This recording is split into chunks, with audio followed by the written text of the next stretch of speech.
Starting the stream. Let me just really quick make this notes folder that I need. Sounds good.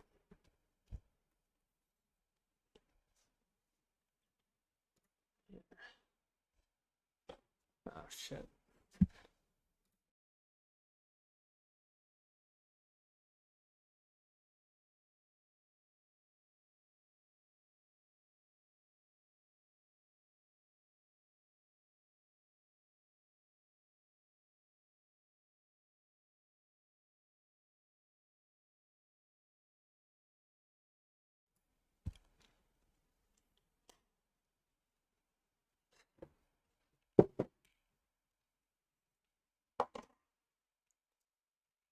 That's an odd look.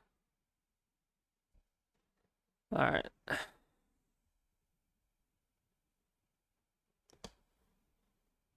Let me just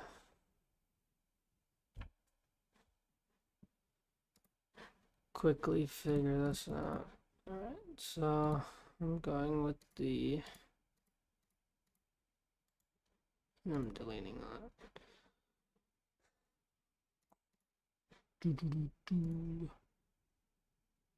Here. So, welcome to the weekly update, a special weekly update. When you write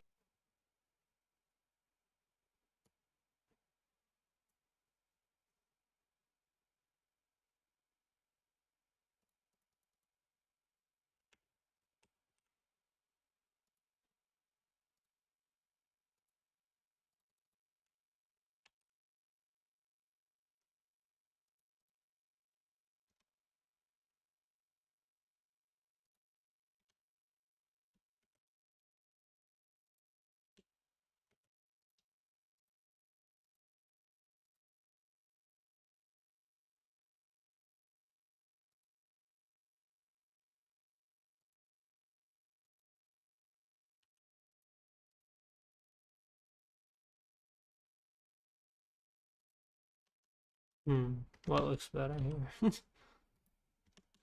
But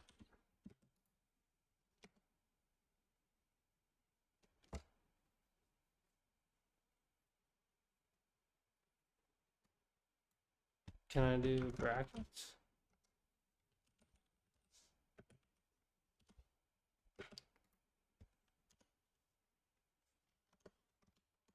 Yeah.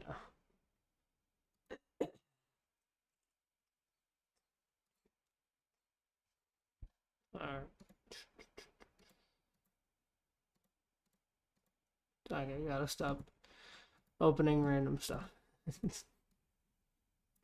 That's how I get in trouble.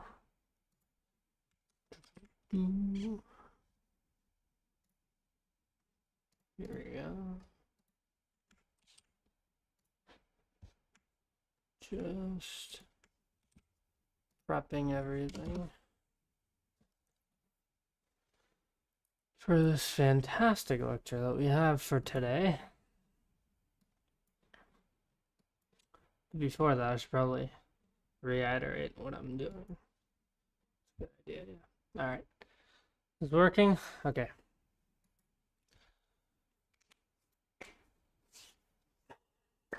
Okay, cool. Welcome back to day 2 of Sandcastle Academy.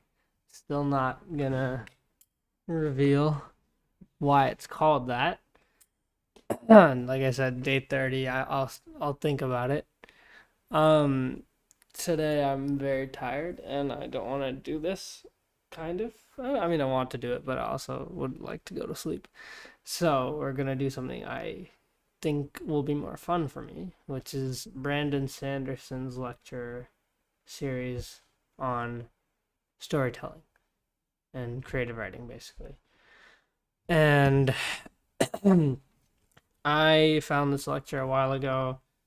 Brandon Sanderson is the author of a bunch of great fantasy novels. He's a very successful author now. And I think he was pretty successful at the time of recording this too.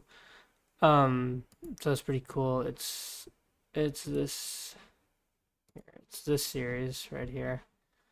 And I've already seen the first lecture a while ago because I planned on watching the whole thing, but I didn't. Hence, the streaming to make sure I actually do follow up on these. And so, yeah, we're just gonna do storytelling today, and yeah, it's gonna be fun. This is lecture 2 on plot. But maybe let's watch this first because I don't think I don't remember watching it, and it'll be a good. Let's talk about my philosophy on teaching writing. All right. When I'm like famous in 2 years, people are gonna come back to this and they're gonna want to watch it. So I'm giving them, content for the lecture. So here's the thing. I can't teach you how to be a writer. Well, what are we doing here, Brandon? I mean, this isn't gonna work then. I just can't. Writing is a skill that you have to practice on your own. Oh. And I can generally give you some nudges, some tips, some hints, and some tools. And that is my focus in this class. It's a focus on giving you as many tools as you can possibly hold, as many as I can give you, so that when you are doing your own writing, you have them in hand and can try different things out. The longer I've been a professional novelist, the more I've realized that these sorts of tools are really handy for troubleshooting, even for me in my career right now. If I have a problem in a book, I go back to these sorts of fundamentals that I talk about in the class. And I try to say, okay, people are having this reaction to my book. My editor and my alpha readers are feeling lost at this point. What's the problem? Can I diagnose it using these kind of basic structural tools that we'll talk about in the plotting lectures? These are not things that I do often anymore when I'm sitting down and actually writing. They're kind of in the back of my head. I use them a lot in outlining, and I use them a lot in diagnosing. Early in my career, these sorts of tools were really handy to just try a tool out to see how it worked for me. And I'll explain what I mean by tools a little bit later in this lecture. But for right now, the main thing I want you to take away is you will probably get almost nothing from this class unless you are currently working on your writing. Okay, we might have to make writing a part of Sandcastle Academy. Thankfully, I think I saw that coming, so it should be fine. We'll find opportunities. The thing to do right now is just, do the lectures. We'll evolve. Am I a as bad we go. person? Oh, Tell me, am I? is this the Green Goblin? Single-minded. I'm I wanna never know who this is. satisfied. I don't respect you. I have an obsession with The power. Green Goblin guy. I'm delusional. I'm maniacal. Okay. Tell me. Tell me. Tell me. Does that make me a bad person? Does it? Okay, well, I didn't get my answer. Okay. William Dafoe, yeah. So let's who get that was. started actually talking about sci-fi fantasy. I'm going to start us off this year with plot. I do it randomly. Sometimes I start with character, sometimes I start with setting. People often ask me, where does a book begin for you? And it's really different for every book. And sometimes, in many ways, it's kind of a chicken or an egg sort of thing. I often say that stories are made up of these three things, right? Plot, character, and setting. But they're glued together by conflict. And that glue of conflict is the thing that oftentimes I'll have a plot idea or a character idea or a setting idea separately from one another. I often use Mistborn as an example of this, right? Where did Mistborn come from? Well, Mistborn came from, I was reading Harry Potter, and I thought, man, these Dark Lords never get a break, right? It's always some dumb kid comes along and ruins the plan they've been setting up for a lifetime. Same with Lord of the Rings, right? And so I'm like, what if Frodo got to the end of Lord of the Rings and Sauron said, hey, my ring! I've been looking for that. Thanks, that must have been a really hard journey. Thanks for coming all this way. And then killed him and took over the world, right? I thought that was a bit of a downer of a book to write, but I filed the idea away in the back of my head as an idea. And that would be a plot idea, right? A plot or maybe a setting. It's kind of like what comes first. Is this a setting idea? Is it the plot idea? The idea of the prophesied hero failing is kind of a plot idea, but the idea that it turned into a world where the prophesied hero failed was a setting idea. So these things all mixed together. Separately, another time I was watching one of the Ocean's movies, and I was reminded how much I love the heist genre, right? One of my favorite movies of all time is Sneakers, fantastic little film. I've loved it all the way going back, to things like The Sting, Michael Crichton's The Great Train Robbery, any sort of heist story. Inception is just a fantastic one. You can always grab me with a heist story, and I thought, I don't think I've ever read a fantasy heist. And I thought, wow, that'd be really cool. You could give every member of the heist team, the leverage team or whatever, a different magical power. So they could each be magical, you could do this whole thing. And so I was thinking of that separately. And that was another I think I plot watched idea, a bit of this right? one too. The idea for The Mist came as I was driving to visit my parents in Idaho, and I passed through a fog bank at 75 miles an hour, or whatever the legal speed limit is, which I was obviously going, because we're being recorded. I passed through, I'm like, this visually looks really interesting, hitting a fog bank and going into it. And I equated that in my head with a visit to the National Cathedral in D.C., which I'd seen at night. And normally I'd been inside of cathedrals and see the stained glass windows from inside with the light coming in from outside. But this time they had them lit from the inside at night, shining out. And I loved that visual image. And so those became two setting details, right? This idea of a reader page by page. There are few skills as useful to a writer. I think the most important one, at least for a fantasy science fiction writer, is the ability to convey information in an interesting way, kind of this whole avoiding info dumps, instead using characterization for info dumps. But number two would be the ability to understand what your promise, progress, and payoff is when it comes to constructing a story. Promise, progress, payoff. Now, we're just going to go down these three, and I'm going to talk at you for a while. And we will start with promises.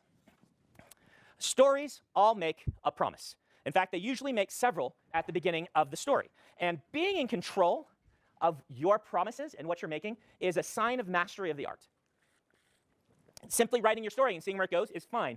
But either during revision or during planning or during outlining, you should be asking yourself, how am I making the correct promises? And there are several types of promises you're going to make. One is what we call a tone promise, right? A tone promise is where your introductory chapter's job is in part to indicate the tone and style of story that you're going to be telling, right? If you're going to have a wacky comedy, don't start your story with someone dying really tragically and really making us weep, right? That's hard to do in a prologue, but you can. Like, don't start with the prologue to Eye of the World if your story is going to be a wacky comedy, right? If you haven't read Eye of the World, the beginning is a man finding out that he's gone crazy, having his sanity restored just long enough to realize he's murdered his entire family, running off and committing suicide, right? So that's the prologue to Eye of the World, right? Yeah, he creates a mountain as he commits suicide, so that's cool. But if the next chapter were the wacky hijinks of a talking donkey and his friend the ogre, then you would justifiably say this tone promise was inaccurately presented. Now, that's an extreme example, but this is something that I notice a lot of writers don't necessarily have fluency over and control over, is what kind of promises you're making at the start of your stories.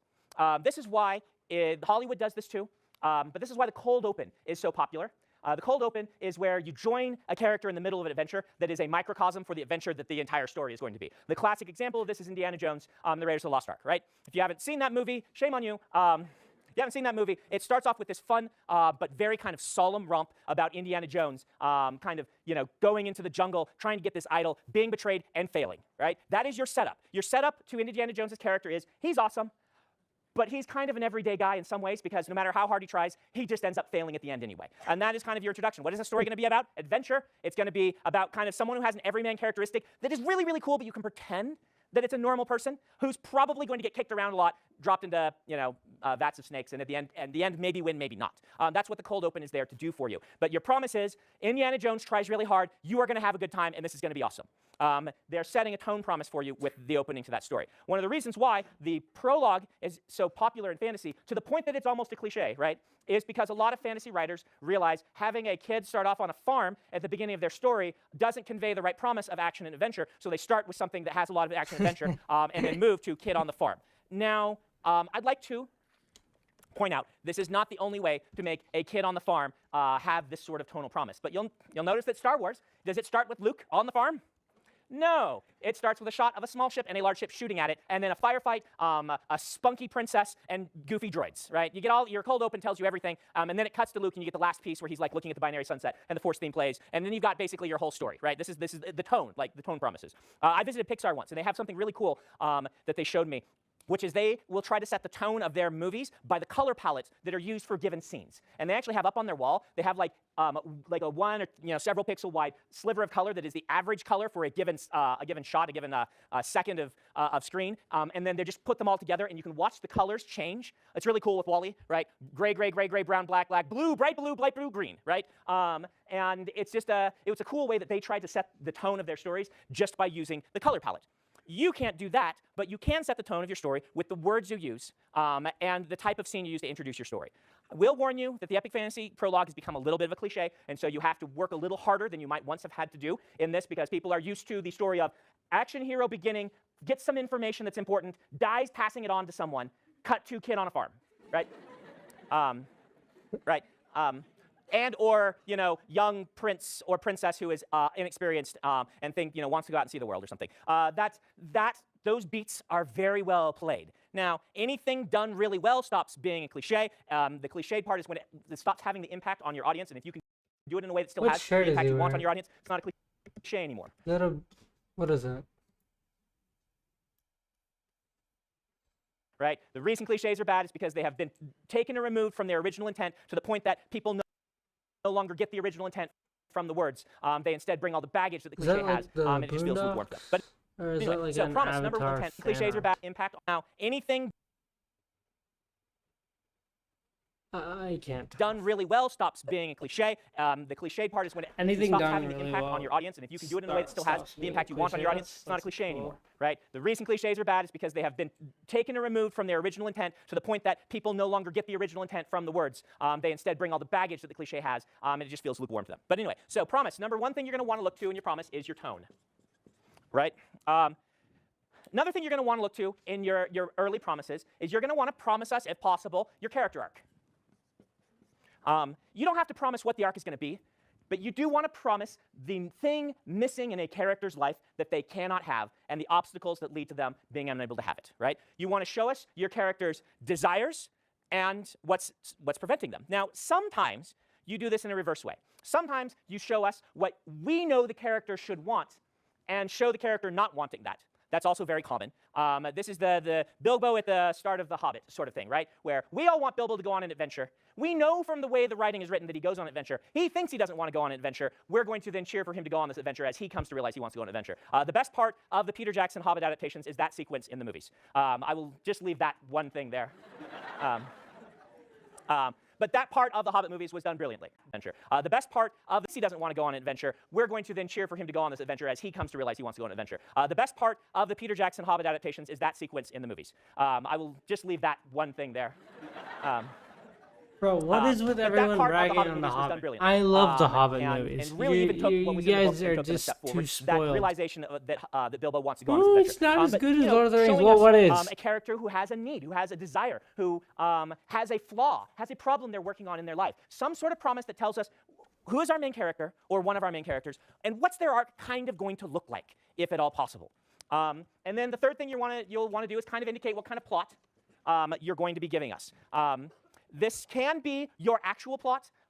This can be, like, I divide plot into two different things in my head. And it's sometimes been hard. I explain it different times in different classes. But there's something I would call the umbrella plot, right? The umbrella plot is in some ways your visible structural plot. And then you have kind of your core plot, which is what your actual progress and payoff is going to be. Let me explain what I mean by this. A lot of books and movies are romances. This is your core plot. Will they get together? But a lot of those romances get transposed to an umbrella plot of we need to do X. And while we do X, we're going to fall in love, and that's what you actually care about, right? Now, the romance genre tends to not use the umbrella plot, but a lot of other genres will be like, well, it's a fantasy novel. The core plot, what we really want people to read about is these two characters falling in love. But our umbrella is, there's an alien invasion, we're going to run away from the aliens, right?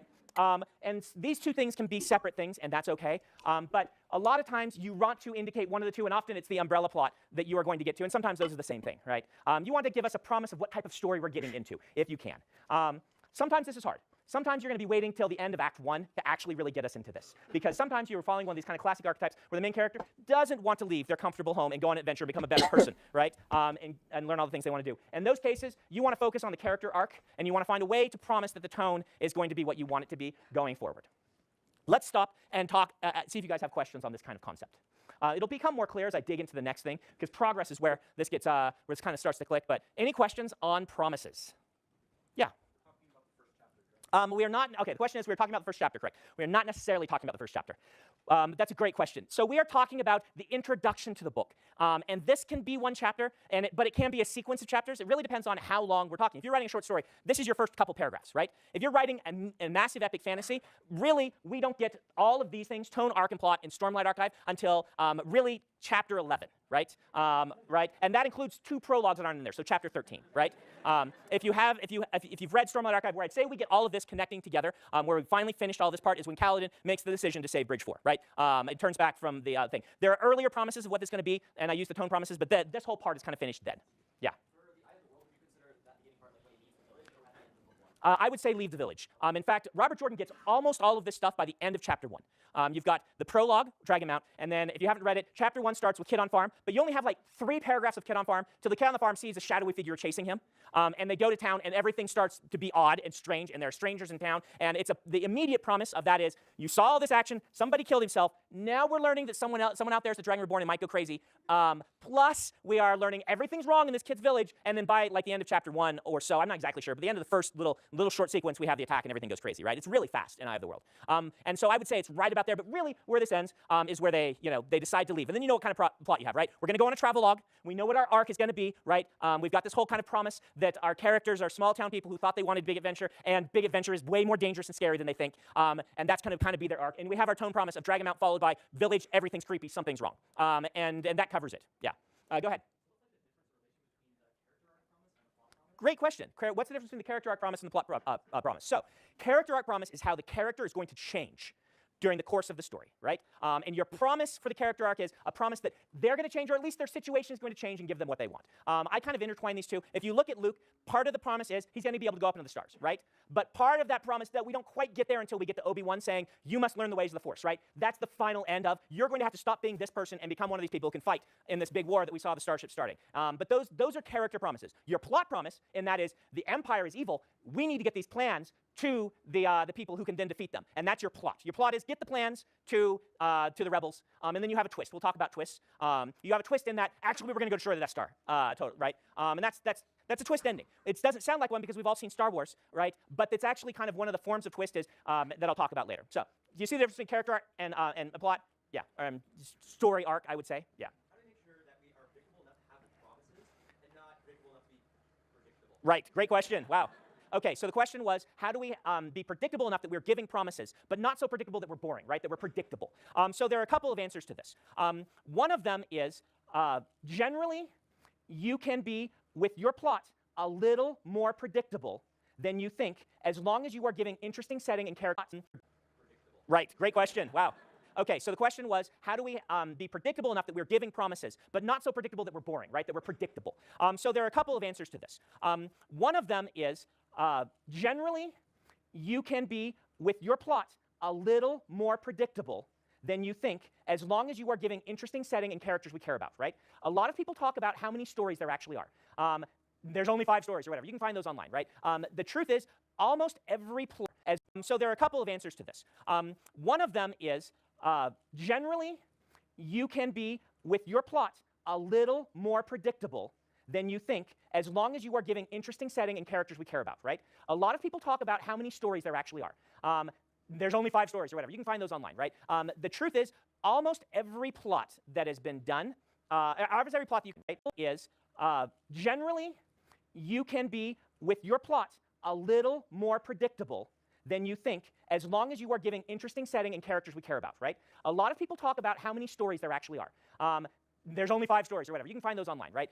The truth is, almost every plot that has been done, almost every plot that you can see has been done. And most of the ways to buck the trend in those plots involves doing something so unexpected that it breaks your promises. Now, that can become a feature of your story. But most of the time, you want to do subtle inversions of the promises. For instance, you give the promise.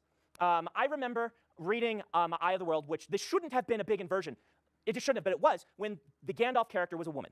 And I'm like, oh, I haven't seen that before. I've read a ton of these fantasy novels, and there's always Gandalf, or there's Alanon, or there's Belgarath, or there's always the wise wizard. And when the wise wizard shows up and it's a woman who you don't trust, then that's a different. I'm like, I know what role this person is fulfilling, but they're doing it in a different way. I am intrigued. Why don't I trust her? Should I trust her? Is this Gandalf? Is this not actually Gandalf? And again, that shouldn't have been a big inversion. It should have been like it shouldn't have taken until that book to have a character who is not a white dude be the Gandalf character, but it was for me as a 15-year-old reading it. And you can do subtle inversions or subtle plays on this quite a bit to not be so expected. And it comes down to if you have a mastery over the form. If you say, okay, we're going to do, Mistborn is a heist. I promise you very early on, Mistborn is a heist. It has all the classic characteristics of heist.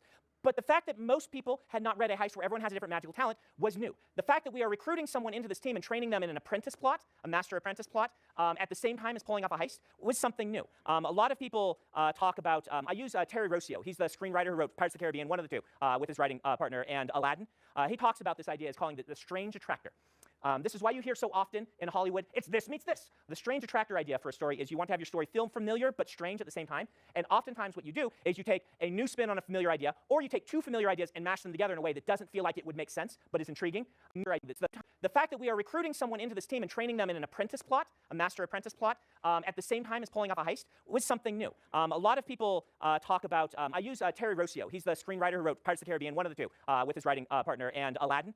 He talks about this idea as calling it the strange attractor. This is why you hear so often in Hollywood, it's this meets this. The strange attractor idea for a story is you want to have your story feel familiar but strange at the same time. And oftentimes what you do is you take a new spin on a familiar idea, or you take 2 familiar ideas and mash them together in a way that doesn't feel like it would make sense, but is intriguing. Mistborn is actually a heist movie in a fantasy world mashed up with My Fair Lady, right? Right? And that's part of why Mistborn works. That mashup, both of those plot archetypes. You know about the orphan who is taken in and trained to act, all upper crust and things like that. You know what a heist story is, but both of those things in a fantasy book you haven't seen before. So what you're going to do in part is you're going to do this in a new way, or you're going to do it really well, right? Harry Potter is a perfect example of this. I don't think many people were surprised who have read a lot of fantasy by the plot of Harry Potter 1. But it was fantastically done, and there is something magnificent about seeing somebody really good do something really well that you want to enjoy. This is why people read a lot of romance novels, even though they know these 2 characters are going to get together. Even though the plot is predictable, watching them, I know how Hamlet ends. I will still go see Hamlet performed by actors. So you don't have to twist everywhere, but I will talk about how to twist also, okay? All right, back here. Do you need a chair, by the way? I think there are a few seats here. I could have people raise hands. Yeah. If you've got a seat next to you empty, raise your hand just in case someone in the back wants one. You guys can glance at those. You can stand back there if you would prefer. But, Do all the characters have to have arcs? Since Indiana Jones. Good question. Do all good characters have to have an arc? So there's a category of character that I they don't. Jim Zub, the comic artist, called them iconic characters. These are characters that do not change. Have to Jack Sparrow, Deadpool, Goku. Shit. This is one of the biggest lies that almost every storytelling class propagates. And it's not a huge lie. Most storytelling classes are pretty liberal with their rules, but I am very intrigued by characters that don't change and actually refuse to change despite external pressures to change. have to have an arc. So there's a category of character that I believe Jim Zub, the comic artist, dubbed. He called them iconic characters. These are characters that do not change story to story, and you can read their stories out of order. And you enjoy them for a different reason than seeing a character's arc. And so no, for instance, James Bond is the classic example of this. James Bond, sometimes, depending who does a James Bond story, will have a character arc in a given movie. That's generally what they do nowadays, but classic James Bond, classic Conan, classic Sherlock Holmes. Sherlock Holmes did not have arcs in most of his stories, right? Sherlock Holmes is an iconic character, and so in Sherlock Holmes, your tone and your plot promises are way more important than promising some sort of character arc. It is not required. If it is going to be a major feature of your story, then you do want to give a promise to it. But if it's not, you instead show them being iconic and say, this is why you want to read about this character. They are just cool to watch or to read or, experience. Go ahead. Why do some promises work to capture readers' interest and make them want to read, while other kinds of promises don't work? Why do some promises work to capture readers' interest and keep them reading while other promises don't work? Some of this is taste. This is something you're going to have to, as writers, become used to, is that different people have different tastes, and there is nothing wrong with that, okay? You can make the very best salmon in the world, and I will hate it, right? I do not like fish. I have a visceral reaction to fish. I gag if I taste it. It makes me feel ill to try to eat. Doesn't matter how good that salmon is. You're not going to get me to enjoy eating that meal. You might get me to appreciate how much work you did and how well you made that salmon. In the same way, some of this comes down to taste. And taste can be really tricky, in part because the experience of your reader influences their taste a great deal. The more you experience, the more you will kind of fall into the, I like these things, I don't like these things. And you may start to develop, not everyone does, the, I just want something different, right? I've tasted these things so much, I want something new. You see this in a lot of movie reviewers, right? There are some movies that if you see 100 movies in a year, this is your favorite movie. And if you see one movie a year, it's your least favorite movie. Books have this too. You can call this the Aragon effect, right? When Aragon came out, a lot of people read it and said, I've read this before. This is Star Wars or Dragon Riders of Pern. And yes, it was. But of course, Star Wars was taking that from other stories, and so was Dragon Riders of Pern. And I'm sure there are people who saw Star Wars and are like, what, people like this? I've been reading the John Carter books forever, and it's just kind of that. They even use the word Sith for the bad guys in those, I think. Right? And, there may be people who read your book and be like, this is just too straight down the archetype for me. There may be other people who read it and are like, this is a perfect version of this archetype, and I haven't experienced it very much, and so they just really love it, right? You shouldn't, as an author, I think, be making value judgments on those things. You can definitely decide what you want to do and what your audience is. So that's part of it, right? Why do some promises work also when others don't? Skill of the author is going to play into it, and whether you can start making good on those promises or not. So I'd say it divides kind of between skill and what the reader wants. Okay? All right, let's talk about progress for a little bit, because this is the most important of them, I think. You would think that payoff is the most important. And in one element it is. Payoff is most important sometimes because it is the feeling you leave the reader with when they put your book down at the end. And that can very much influence whether they pick up another one or not. However, getting them to that end is more important. The host of writers who have fantastic progress sections and weak endings, who are still very famous and popular authors, should prove to you that this is the most important of them. The host of authors who kind of have limp beginnings, but really spectacular characters and plot in the middle, followed by and then it ended, who are still very, very popular writers, should tell you this, because progress in the middle is the hardest of them. And it's where some of the great writers excel. Stephen King is kind of the quintessential example of this. So what do I mean by progress? So we're going to go over here for progress. So I started to figure this out early in my career when I was reading a book by Larry Niven and Jerry Pournelle. Forgive me, those of you who've heard the story before. The book is Inferno. Hey, someone in not chat? the most famous. You figure this out. Someone is in chat. Okay, say something. Come on. It'll be fun for me. Ask a question. What the hell? Oh fuck! Somebody left. Damn it. Early in my career, when I was reading a book by Larry Niven and Jerry Pournelle. Forgive me, those of you who've heard the story before. The book is Inferno. Hey, someone in chat. Someone is in chat. Yeah, they left before they heard that. Damn it. I'm going to go Whatever. over here Fine. for progress. So I started to figure this out early in my career when I was reading a book by Larry Niven and Jerry Pournelle. Forgive me, those of you who've heard the story before. The book is Inferno by Niven and Pournelle. Not their most famous. A lot of people have heard of them because of The Moat in God's Eye, or Larry Niven wrote Ringworld, which was the inspiration for Halo. These are two fantastic science fiction authors. And Inferno is about a science fiction author who goes to a party, gets drunk, falls out a window and dies, and wakes up in the Inferno, Dante's Inferno.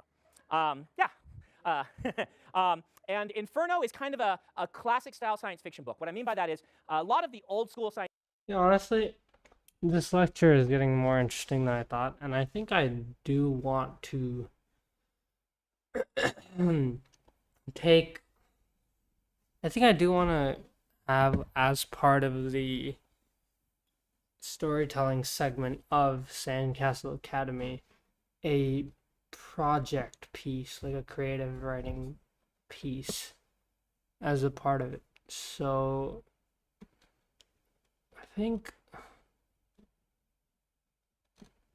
yeah, I think we'll pause this for now, and then I'll try and do it tomorrow at a time that isn't crazy. And then also, because it's half an hour, I can use more time to actually maybe write.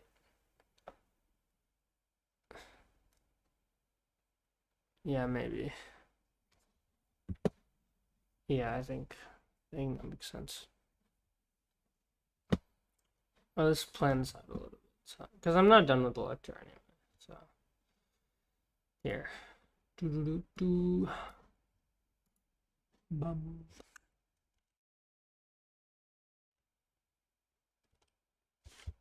Huh.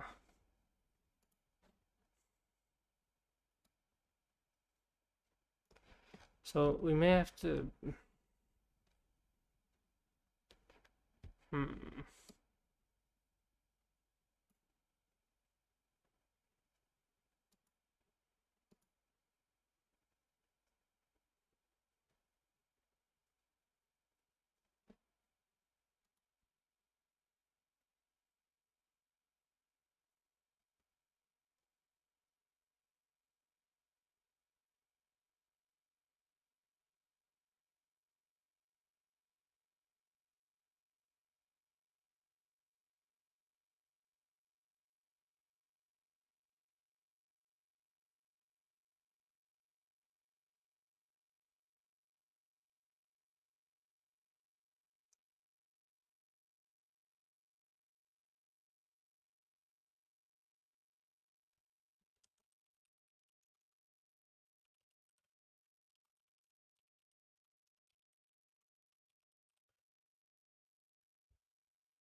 I had a story idea a long time ago. Maybe I could develop that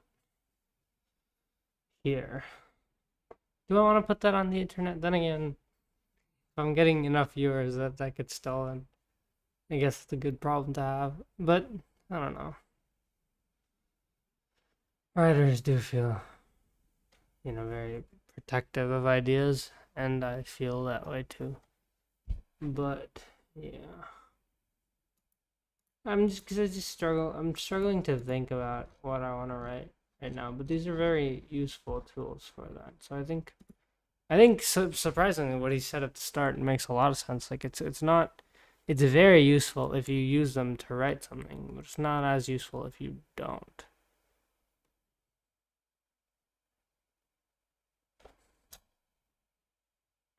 But there is something else I can do.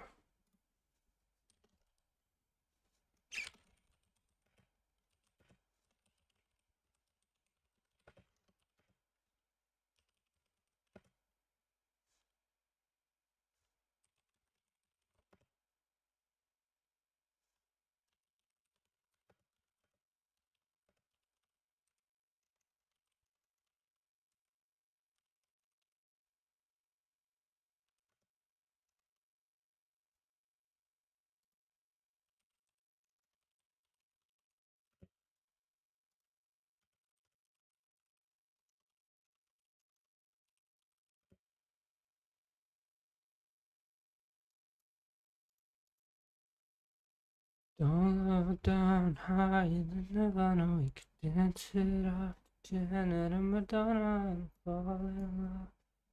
Baby, I'm a jumper 'cause you got me feeling like 1990 something. Do do do do do. 1990 something. Do do do do. 1990 something.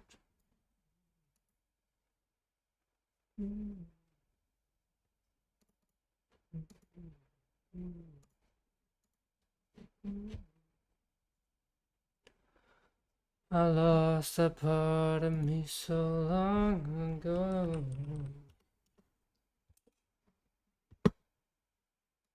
No, don't look down higher than Nirvana. We could dance it out to Janet and Madonna. I'm falling in love. Baby, I'm a jumper 'cause you got me feeling like it's 1990 something. Do do do do do. 1990 something. Do do do do do. Hey, someone's in chat again. Before you leave, and because of my terrible singing, say something. Come on, say something in chat. I want to know who it is. Come on, come on. Do it. You know you want to. Come on. Come on, say something. It'll make me feel good. Come on.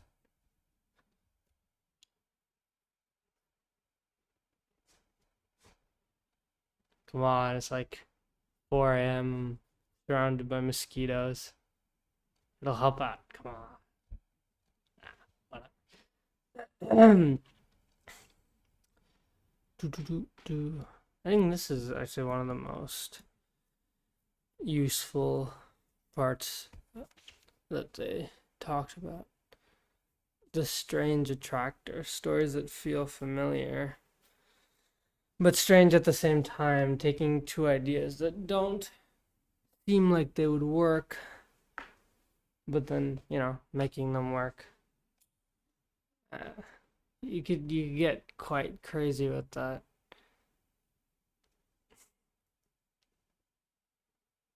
I like that idea.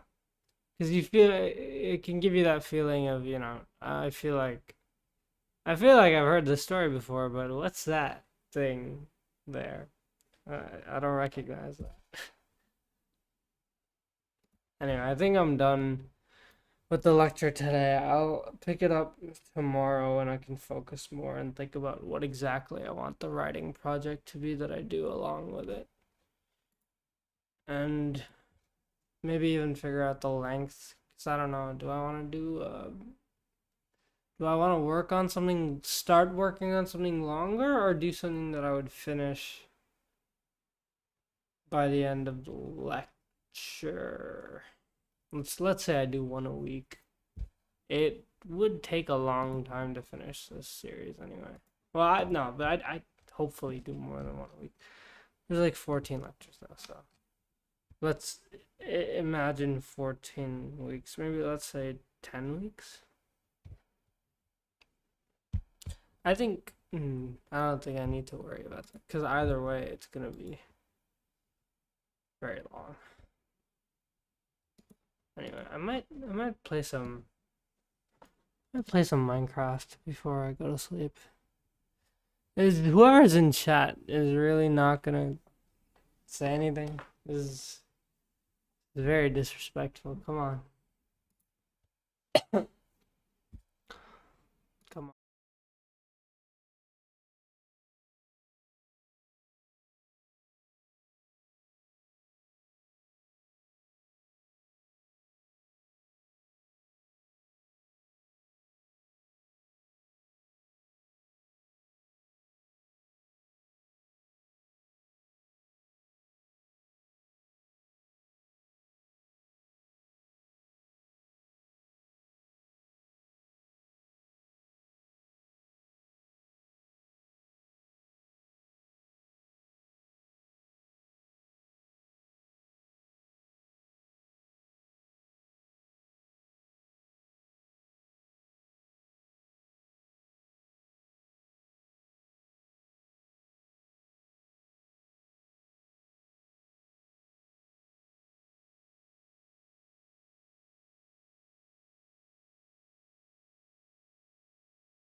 Oh my god, how long have I been muted? Wait, no, no, no, please. You can't be serious. No way.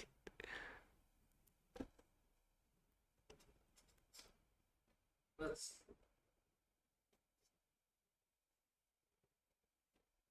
Huh. Okay, well, whoever's watching, could you say something in chat, please? I'm about to leave. I'm about to end stream. Come on now. Do it. It'll make me feel happy. Make me feel good. Seriously? Huh. Okay, well, yeah. Come on. It's someone I know. They're having a fun time. Okay, well, at least I'm not outroing for myself. That's Sandcastle Academy Day 2. Day 2. I'd call it half a success. I got a bit lazy, not gonna lie. And yeah, I think this is fun. I think I'm gonna keep doing it. So, we're gonna keep learning, keep it going, and yeah, that's day 2. I will see myself and whoever the 1 or 2 viewers are that I get tomorrow. So, peace.